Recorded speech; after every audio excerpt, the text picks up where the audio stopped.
बहुत समय पहले एक जंगल में भूतिया टूनी चिड़िया की आत्मा अपनी सौतेली बहन टुनटुनी चिड़िया की आत्मा के साथ रहती थी। वो बहुत ही सुंदर और दयालु थी। वो कभी किसी पक्षी को परेशान नहीं करती थी और हमेशा जंगल में मौजूद फल खाकर अपना गुजारा करती थी। लेकिन भूतिया टूनी चिड़िया की आत्मा जालिम और मतलबी थी। फिर एक दिन वो पक्षियों का शिकार करने पास के गांव में जाती है, लेकिन गांव वाले उसे पकड़ लेते हैं और उसकी पिटाई करने लगते हैं। फिर वो किसी तरह अपनी जान बचाकर वहां से भाग निकलती है।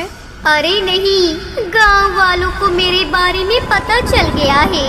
अब मैं दोबारा वहां पक्षियों का शिकार करने नहीं जा सकती। मुझे पक्षियों को पकड़ने के लिए कोई और तरकीब सोचनी होगी। तभी उसकी नजर टुनटुनी चिड़िया की आत्मा पर पड़ती है। अरे वाह, मैं टुनटुनी की खूबसूरती का इस्तेमाल करके आसानी से पक्षियों को पकड़ सकती हूँ। उसके बाद रोज मुझे पक्षियों का खून पीने को मिलेगा। उसके बाद वो टुनटुनी के पास पहुंचकर उसके पंख काट लेती है। अरे ये क्या, ये तुमने क्या किया? आखिर तुमने मेरे पंख क्यों काटे? ताकि तू मेरी हर बात माने। अगर तूने मेरी बात नहीं मानी तो मैं इस पंख को आग लगा दूंगी। तू अच्छी तरह जानती है, पंख जलने के बाद तू भी जलकर राख हो जाएगी।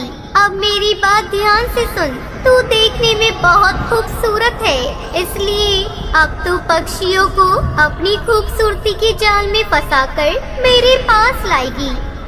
नहीं नहीं, मुझसे ऐसे बुरे काम मत करवाओ। फालतू की बकवास मत कर और जितना कहा है उतना कर। चल जा जल्दी, वरना मैं तेरे पंख को आग लगा दूंगी।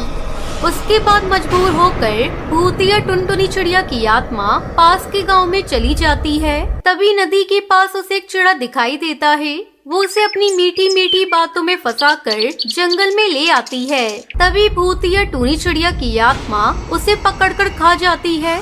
अरे वाह, इस पक्षी का खून तो बहुत ही स्वादिष्ट था। अब तू रोज मेरे लिए एक पक्षी को पकड़ कर लाएगी। उस दिन के बाद से वो गांव के बहुत सारे पक्षियों को खा जाती है। इसी तरह एक दिन भूतिया टुनटुनी चिड़िया की आत्मा को रास्ते में सुंदर जादूगर मिलता है। दूसरे पक्षियों की तरह वो भी उसकी खूबसूरती देखकर उस पर फिदा हो जाता है। अरे वाह, वो चिड़िया तो बहुत खूबसूरत है। आज तक मैंने ऐसी चिड़िया नहीं देखी। ये तो परियों से भी ज्यादा खूबसूरत है। जरूर किसी बड़े जंगल की राजकुमारी होगी। इसके बाद जादूगर उसके पास पहुंचकर उससे बातें करने लगता है। बातों ही बातों में जादूगर कालू कौआ उससे शादी करने की इच्छा जाहिर करता है। भूतिया टुनटुनी चिड़िया ये नहीं चाहती थी कि उसकी वजह से जादूगर की जान जाए, इसलिए वो उसको सारी सच्चाई बता देती है। देखो जादूगर, मैं कोई राजकुमारी या मामूली चिड़िया नहीं हूँ, बल्कि जंगल में रहने वाली एक भूतिया चिड़िया की आत्मा हूँ। उसके बाद वो जादूगर को अपनी बहन भूतिया टूनी चिड़िया की आत्मा के बारे में सब कुछ बता देती है। अच्छा, तो ये बात है। तुम्हारी दुष्ट भूतिया चिड़िया बहन तुम्हारी मजबूरी का फायदा उठाकर मासूम पक्षियों का शिकार कर रही है। लेकिन तुम चिंता मत करो, मैं आज ही उसको जान से मार दूंगा। उसके बाद जादूगर कालू कौआ टुनटुनी के साथ उसके घर चला जाता है। उसको देखकर भूतिया टूनी चिड़िया की आत्मा बहुत खुश होती है, लेकिन वो पूरी तैयारी में था। वो तुरंत अपनी तलवार निकालकर उसके ऊपर हमला कर देता है और देखते ही देखते जादूगर उसका पंख काटकर फेंक देता है। इसने तो मेरे पंख काट दिए। अरे मुझे बहुत दर्द हो रहा है। अरे तू कौन है? तू ऐसा क्यों कर रहा है? अभी तो मैंने तेरे पर काटे हैं, अब मैं तेरी गर्दन काटकर तुझे मौत के घाट उतार दूंगा। ये सुनकर भूतिया टूनी चिड़िया की आत्मा घबरा जाती है और वहाँ से भागने लगती है।